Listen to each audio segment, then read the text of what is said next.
आपण नेहमी आपल्या या शारीरिक स्वास्थ्याला खूप जास्त महत्त्व देत असतो आणि ते स्वास्थ्य चांगलं राहण्यासाठी आपण वेगवेगळ्या प्रकारचे व्यायाम करतो, जिम जॉईन करतो, झुंबा क्लास जॉईन करतो, खूप चांगला डाएट घेतो, पुरेशी झोप घेतो आणि बाहेरचं पण सौंदर्य चांगलं राहण्यासाठी आपण पार्लरला जातो, वेगवेगळ्या प्रकारच्या स्किन ट्रीटमेंट, हेअर ट्रीटमेंट करून घेतो.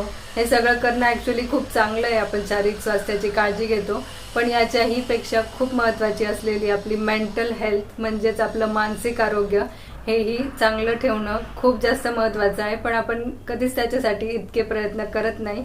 आज आहे वर्ल्ड मेंटल हेल्थ डे, म्हणूनच आज आपण आपली मेंटल हेल्थ किंवा आपलं हे मानसिक आरोग्य चांगलं ठेवण्यासाठी काय आपल्याला छोटे छोटे प्रयत्न करता येतील किंवा आपल्या लाईफस्टाईलमध्ये काय आपल्याला छोटे छोटे चेंजेस करता येईल जेणेकरून आपलं हे मानसिक आरोग्यही तितकंच चांगलं राहील, हे आजच्या आपण व्हिडिओत बघणार आहोत. चला तर मग सुरुवात करूया आजच्या video. Number 1, discuss your problem with your close one.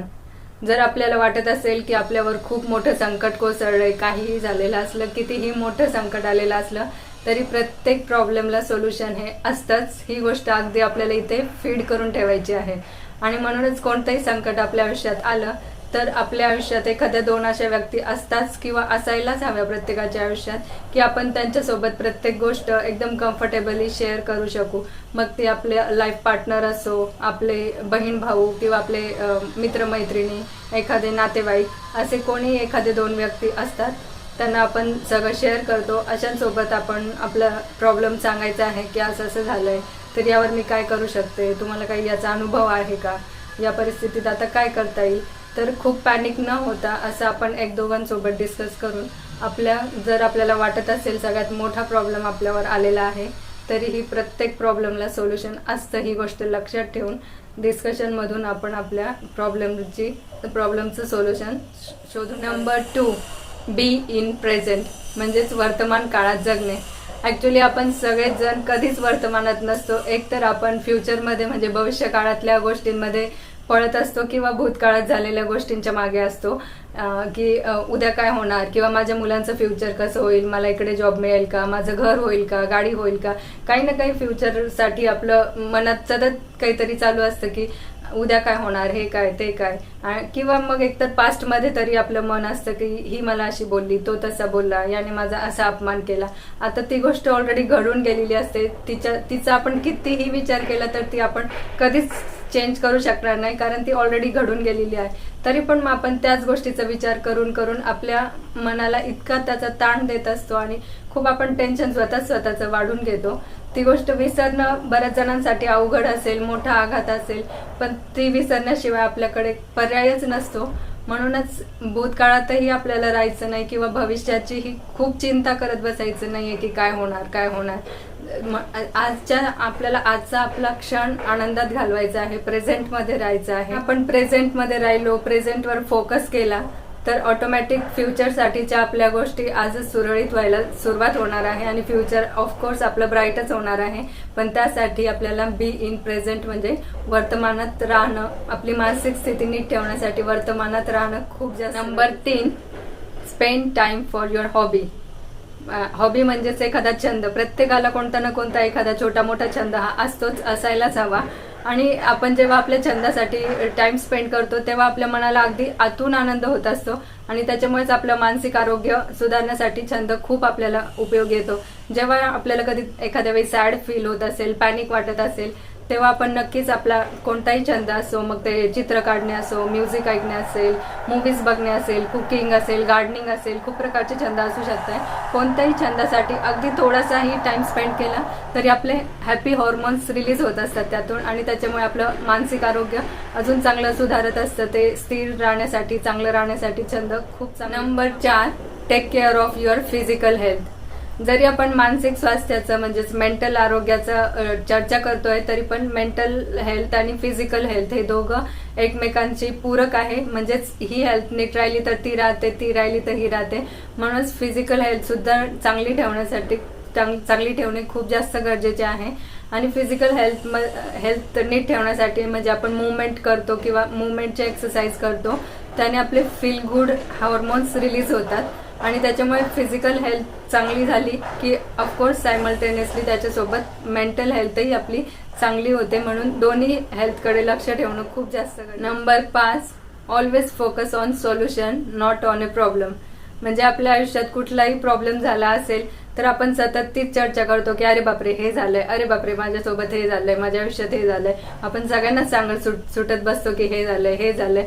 पण आता ती गोष्ट घडून गेली आहे तर तो प्रॉब्लेम आपल्याला आलेला आहे आयुष्यात आपल्या. तर सतत प्रॉब्लेमवर फोकस करण्यापेक्षा आता पुढे काय होऊ शकतं, त्याच्यावर काय सोल्युशन निघू शकतं यावर आपल्याला फोकस करायचं आहे. म्हणजेच आपल्याला कुणासोबत चर्चा करायची आहे. जर आपल्या क्लोज आपल्या ज्या व्यक्ती आहेत त्यांच्यासोबत आपण डिस्कस करू. जर आपल्याला त्याचं उत्तर नाही सापडलं तर आपण आपले पॅरेंट्स असतील किंवा आपले मेंटॉर असतील त्यांच्यासोबत डिस्कस करून सोल्युशनवर आपल्याला फोकस ठेवायचा आहे की आता ही गोष्ट घडलेली आहे तर आता मी पुढे काय करू शकते. तर मग आपल्याला ह्या सगळ्या व्यक्तींकडूनही काही सोल्युशन नाही मिळालं तर आपण एक्सपर्टची ऍडवाइस घेऊ शकतोय. त्या फील्डमधले जे एक्सपर्ट आहेत त्यांना कॉन्टॅक्ट करू शकतोय. याच्यात लाज वाटण्यासारखं काहीच नाही. आपण अगदी फ्रँकली विचारू शकतोय की असा प्रॉब्लेम झालाय तर मी काय करू शकते. असं जर आपण सतत प्रॉब्लेम बद्दल न विचार करता जर सोल्युशनवर फोकस ठेवला तर नक्कीच आपल्याला भरपूर सोल्युशन सापडू शकतात. Number 6, forget and forgive. ही गोष्ट आपल्या सगळ्यांसाठी खूप अवघड गोष्ट आहे की माझ्या आयुष्यात तर एवढी मोठी दुःखद घटना घडली, एवढी ट्रॅजेडी झाली, ही मी कशी विसरणार. किंवा याने तर माझा असा अपमान केला, तिने तर इतक्या लोकांसमोर मला असं काहीतरी बोललं आणि आता मी कसं काय तिला फॉरगिव्ह करणार.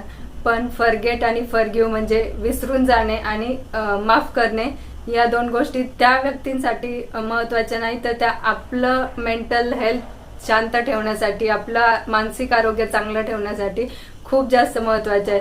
ते आपण किती पण दिवस, कितीही वर्षानुवर्षे आठवत राहिलो की बापरे इतकी मोठी ट्रॅजेडी झाली, इतका मोठा इन्सल्ट झाला, तरीही त्या व्यक्तींना तर फरक नाही पडणार. पण रोज आपण दिवसेंदिवस आपलं मानसिक आरोग्य त्याने खालावत जात असतं. आपण आणखी आपली मेंटल हेल्थ खराब करून घेत असतो आणि त्या आठवून त्याचा फायदा तर त्यांनाही होत नाही, आपल्यालाही होत नाही, जगात कुणालाच होत नसेल. त्याच्यामुळे या गोष्टी लवकरात लवकर विसरणं तर अवघड असतं. पण भलेही हळूहळू टाइम घेऊन का असेना पण ह्या गोष्टी आपण विसरण्याचा प्रयत्न करून हळूहळू विसरायच्या असतात. फॉरगिव्ह पण करायचं असतं, म्हणजे त्यांना माफ करून टाकायचं असतं. आता तुम्ही म्हणाल तिने तर इतका मोठा अपमान केला, मुख फंक्शनचं आमंत्रणच दिलं नाही, ही तर माझ्याशी बोललीच नाही, तिने तर रिप्लायच केला नाही, हिने तर सगळ्यांसोबत समोर इन्सर्ट केला, हिने तर मला खराब क्वालिटीची साडी गिफ्ट केली. एक ना दोन ना हजारो गोष्टी वर्षानुवर्षापूर्वीच्या आपण इथे स्टोअर करून ठेवलेल्या असतात आणि त्यामुळे आपलंच मानसिक आरोग्य खराब होत असतं. म्हणून स्वतःसाठी तरी ऍटलिस्ट आपल्याला फॉरगेट अँड फॉरगिव्ह या दोन्ही गोष्टी. 7, राईट इट डाऊन. सकाळी आपण उठल्याच आपल्या डोक्यात विचार सुरू होतात, आज हे करायचंय, ते करायचंय, हिला कॉल करायचाय, कामवालीचा पगार द्यायचा आहे, किराण्याची यादी करायची, भाज्या आणायला जायचं, मुलांची शाळेत मीटिंग, ब्ला ब्ला ब्ला, हजारो कामं आपल्याला असतात आणि डोक्यात आपल्या अगदी त्याच्यातले मग कधी कधी तर काही विसरून पण जातात आणि डोक्यात नुसता गुंता होऊन जातो. म्हणूनच कधीही लिखाणाची सवय असायला पाहिजे. कधीही माझ्याकडे तर माझ्यासोबत नेहमी एक डायरी आणि पेन असतोच. रात्री झोपण्यापूर्वीच उद्याची आपल्याला टू डू लिस्ट करून ठेवायची आहे की उद्याच्या दिवसभरात आपल्याला काय काय कामं करायचे, त्यातले प्रायोरिटीचे जे कामं असतील ते वर लिहायचे आहे. मग जे उद्याच नाही झाले तरी चालणार, जे असतात ते थोडे खाली लिहिले तरी चालतील. त्याचप्रमाणे आपल्याला काही किराण्याची यादी करायची असेल ते सगळे आयटम आपल्या लक्षात, डोक्याला ताण देण्यापेक्षा सरळ एखाद्या वहीवर लिहून ठेवणं कधी चांगलं की कामवालीचा पगार द्यायचा आहे, भाज्या आणायच्या, सगळ्या गोष्टी आपण जे जेव्हा आठवेल तेव्हा, म्हणूनच वही पेन सोबतच ठेवायचं. जे जेव्हा आठवेल तेव्हा डोक्याला ताण देण्यापेक्षा एकदाच पेन डाऊन केलं आपण, कागदावर उतरवलं की आपल्या डोक्यातला तेवढा एक कप्पा तरी रिकामा होतो. म्हणूनच कोणतीही गोष्ट लिहून काढण्याची ही सवय आपलं मानसिक आरोग्य स्थिर ठेवण्यासाठी खूप उपयोगी. 8, ग्रॅटिट्यूड. ग्रॅटिट्यूड म्हणजेच कृतज्ञता व्यक्त करणे. कृतज्ञता व्यक्त करण्यावर ऍक्च्युली आपल्या चॅनलवर पूर्ण प्लेलिस्ट आहे, मी त्याची लिंक पण वर देते आहे. तर कृतज्ञता आपल्याला कुणाला व्यक्त करायची आहे तर प्रत्येक गोष्टीला सकाळी उठल्या झोपेतून उठल्याच आपल्याला एकतर ब्रह्मांडाला, युनिव्हर्सला किंवा एखाद्या देवतेला तुम्ही मानत असेल तर त्यांचे आपल्याला खूप मनापासून आभार मानायचे की मी आजचा दिवस बघते आहे, मी जिवंत आहे, मला श्वास घेता येतोय. मग अशा एक ना दोन ना हजारो गोष्टींसाठी आपल्याला कृतज्ञता व्यक्त करता येते. पण उठल्या उठल्या नक्कीच एकदा तरी आपल्याला त्या ईश्वराचे, त्या नैसर्गिक शक्तीचे आपल्याला आभार मानायचे आहे. आणि तसंच झोपण्याच्या आधी पण आपल्याला आभार मानायचे आहे. आणि दिवसभरात सुद्धा आपल्याला जितक्या वेळा शक्य आहे तितक्या वेळा ग्रॅटिट्यूड आपण जेव्हा जेव्हा एक्सप्रेस करत असतो तेव्हा आपल्याला जाणीव होते की अरे बापरे, आपल्याकडे इतक्या गोष्टी आहेत ज्या दुसऱ्यांकडे नाहीये. त्यांचं ते स्वप्न असतं मिळवण्याचं, जे आपल्याला अगदी सहज वाटतं की अरे हे तर आहेच आपल्याकडे. आपण म्हणजे ग्रँटेड धरतो, त्यांच्याबद्दल कधीच आपण ग्रॅटिट्यूड एक्सप्रेस करत नाही. पण जेव्हा आपल्याला ही सवय लागते ग्रॅटिट्यूड एक्सप्रेस करण्याची, तेव्हा आपल्याला हळूहळू जाणीव होते की आपल्याकडे खूप खूप काही आहे. आणि त्याच्यामुळे पण आपलं मानसिक स्वास्थ्य शांत राहतं. सतत आपल्याला हे मिळवायचंय ते मिळवायचंय याच्यासाठी जे आपण मानसिकरित्या पण पळत असतो ते थोडं कमी होतं. म्हणजे ऑफकोर्स आपल्याला भरपूर गोष्टी मिळवायच्या आहेत, ते मिळवणं काही वाईट नाही. पण त्यासाठी जी ओढाताण असते आपली, शारीरिक पण मानसिक पण, ती थांबवण्यासाठी ग्रॅटिट्यूड एक्सप्रेस करणे खूप जास्त महत्वाचं. ग्रॅटिट्यूड सिरीज तुम्ही बघितली नसेल तर नक्की बघा. त्याच्यामध्ये खूप डिटेल 5-6 व्हिडिओज आहे, त्याने तुम्हाला अजून डिटेलमध्ये समजेल. Number 9, affirmations. ॲफर्मेशन्स म्हणजे आपण स्वतःला दिलेल्या पॉझिटिव्ह सकारात्मक स्वयंसूचना. मग या स्वयंसूचना पण आपल्याला ग्रॅटिट्यूड सारखं सकाळी उठल्या उठल्या लगेच आणि रात्री झोपताना तर म्हणायच्याच आहे. पण दिवसभरात पण आपल्याला जितक्या वेळा शक्य असेल तेव्हा आपण चांगले चांगले पॉझिटिव्ह अफर्मेशन्स म्हणायचे आहे. काही किंवा आपल्याला एखादी चिट करूनच भिंतीलाच लावून ठेवायची आहे. म्हणजे घरात जाता येताना आपल्याला दिसतील किंवा आपण जिथे वर्क करतो, दिवसभर जास्त टाइम स्पेंड करतो, अशा ठिकाणी पण आपण ही अफर्मेशनची एक लिस्ट लावून ठेवू शकतोय. छान छान अफर्मेशन्स असतात, ते सतत आपण म्हणत राहायचं. I am the best, I am beautiful, I am fantastic, I am blessed, I am grateful, I am rich, I am amazing. जे किंवा आपल्याला जे हवं आहे त्याबद्दल पण आपण अफर्मेशन्स असे तयार करून घेऊ शकतो स्वतःसाठी. असे छान छान अफर्मेशन जेव्हा आपण कंटिन्यू सतत सतत सतत दिवसभर म्हणतो तर ते ऐकून ऐकून आपल्या सबकॉन्शियस माइंडमध्ये जातात. आणि जेव्हा हे अफर्मेशन्स सबकॉन्शियस माइंडपर्यंत पोहोचतात तेव्हा तो सबकॉन्शियस माइंड खरोखर तसे बदल आपल्या शरीरात असेल किंवा आपल्या आजूबाजूला घडवून आणून ती परिस्थिती आपल्यासाठी खरंच तयार होत असते. म्हणून अफर्मेशन्स तर खूप महत्वाचा पार्ट आहे आपली मानसिक शांती. आणि जेव्हा आपण सतत स्वतःबद्दल चांगले असे पॉझिटिव्ह अफर्मेशन्स म्हणतो, I am best, I am beautiful, तर मग आपलं मानसिक आरोग्य सुद्धा त्याच्यामुळे एकदम स्थिर राहण्यासाठी, चांगलं राहण्यासाठी उपयोग होत असतो. अफर्मेशन्सची पण आपल्या चॅनलवर पूर्ण प्लेलिस्ट आहे, त्याचे मी लिंक देते आहे. त्याच्यामध्ये डिटेलमध्ये अफर्मेशन्सची माहिती आहे, सगळ्या वेगवेगळ्या गोष्टींसाठी कोणकोणते अफर्मेशन म्हणायचे सगळं आहे.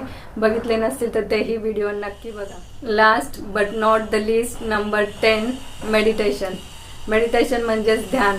ध्यानाबद्दल तर काय सांगायचं, आता पूर्ण वर्ल्ड वाईड जागतिक लेवलवर आता मेडिटेशनवर खूप रिसर्चेस झालेले आहे. सायंटिस्टने त्याचे फिजिकल तर बेनिफिट्स भरपूर आहे की आपले वेगवेगळे आजार वगैरे जातात, ते तर खूप बेनिफिट्स आहेच. पण त्यापेक्षाही पुढे जाऊन मेंटल हेल्थवर जास्त मेडिटेशनचा फायदा होतो. आपलं मानसिक आरोग्य कसंही असलं तरी रोज रोज मेडिटेशन करून आपण त्यात स्थिरता आणू शकतोय. मेंटल हेल्थमध्ये खूप पीसफुल वाटायला लागतं. आणि मेंटल हेल्थच्याही पुढे जाऊन आपण आपल्या जेव्हा आत्म्याशी किंवा आपल्या अंतर्मनाशी कनेक्ट होत असतो आणि त्या युनिवर्स सोबत कनेक्ट व्हायला मदत होत असते मेडिटेशनमुळे. म्हणून मेडिटेशन आपलं मानसिक आरोग्य सुधारण्यासाठी सगळ्यात पॉवरफुल, सगळ्यात महत्वाचा उपाय म्हणता येईल त्याला. मेडिटेशन बद्दलही पूर्ण डिटेलमध्ये माहिती आपल्या मेडिटेशनच्या प्लेलिस्टमध्ये आहे, तेही व्हिडिओ नक्की बघा. त्यामध्ये मेडिटेशन कसं करायचं, काय करायचं, कोणतं करायचं, किती वेळ करायचं, हे सगळ्या गोष्टी डिटेलमध्ये आहे. वरचे कोणतेच उपाय आपल्याला करायला जमले तरी चालेल, पण मेडिटेशन सगळ्यात पॉवरफुल टूल आहे आपली मानसिक शांतता मेंटेन करण्यासाठी. म्हणून हा सगळ्यात महत्वाचा उपाय माझ्या मते आणि माझा फेवरेट आहे. तर फ्रेंड्स, हे सगळे 10 टिप्स किंवा 10 उपाय वापरून आपण आपली मेंटल हेल्थ म्हणजेच आपले मानसिक आरोग्य चांगले ठेवू शकतोय. आणि मानसिक आरोग्य चांगले राहिले की ऑफकोर्स आपले शारीरिक आरोग्यही त्याच्यासोबत चांगले होणार आहे. आणि मानसिक शारीरिक दोन्ही आरोग्य चांगले झाले तर ऑफकोर्स आपलं जीवन सुंदर होणार आहे. म्हणूनच आपलं जीवन सुंदर होण्यासाठी छोटे मोठे आपले लाईफस्टाईलमध्ये बदल करण्याचा प्रयत्न नक्कीच करा. आजचा व्हिडिओ थोडा जरी माहितीपूर्ण वाटला असेल, युजफुल वाटला असेल तर लाईक नक्की करा. चॅनलवर नवीन असाल तर चॅनलला सबस्क्राईब करा. लवकरच अशाच पुढे इन्फॉर्मेटिव्ह, युजफुल, इंटरेस्टिंग व्हिडिओमध्ये भेटणार आहोत. आजचा व्हिडिओ पूर्ण बघितल्याबद्दल तुम्हा सर्वांचे मनापासून खूप खूप धन्यवाद.